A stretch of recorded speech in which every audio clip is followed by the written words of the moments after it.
looking for ways to be more inclusive to ensure anyone can access your workplace or services the same way you can? Do you want diversity, inclusion and workplace wellbeing to be inherent in your workplace and business culture?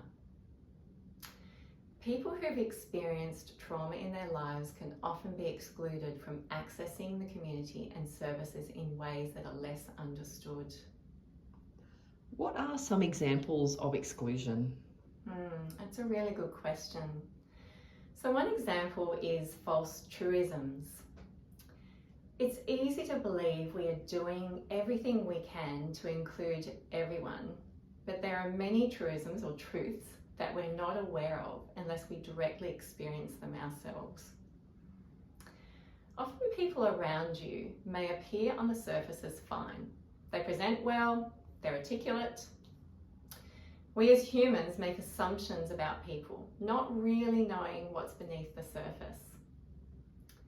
It's a courageous act for a person with trauma symptoms to ask for help, often, but they can often be dismissed as looking fine when they do ask, or they're offered support that's difficult for them to access due to their sensitization to trauma triggers.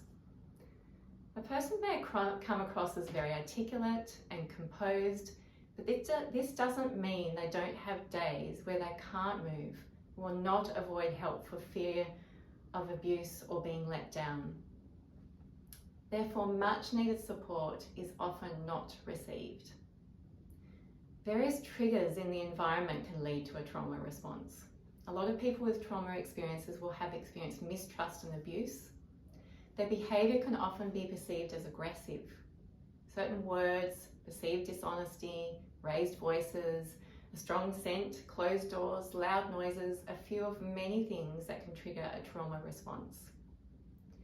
This behaviour can easily escalate if we respond to it in an aggressive or defensive way. How can we ensure we are being inclusive? Yeah, another good question. It's important to be mindful that trauma may be present with anyone you interact with. Listen to everyone. Show respect. Consider, is there anything you can do to go above and beyond?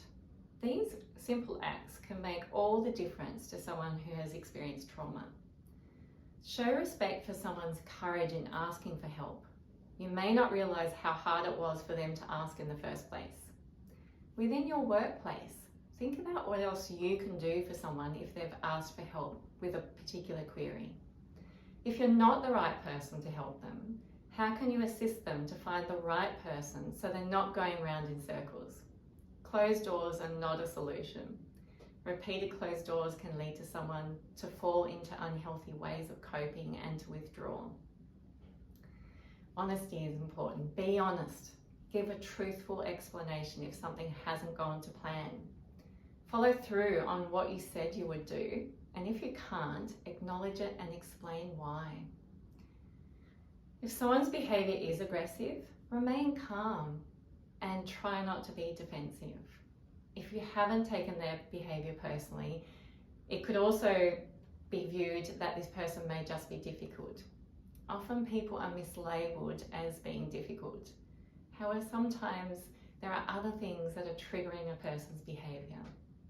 When in the workplace, consider being more intentional with your behaviour towards others. Mindfulness and intentional behaviour are key to becoming a more inclusive workplace or service. Small actions can make a big difference to whether a person can access workplace wellbeing or your services.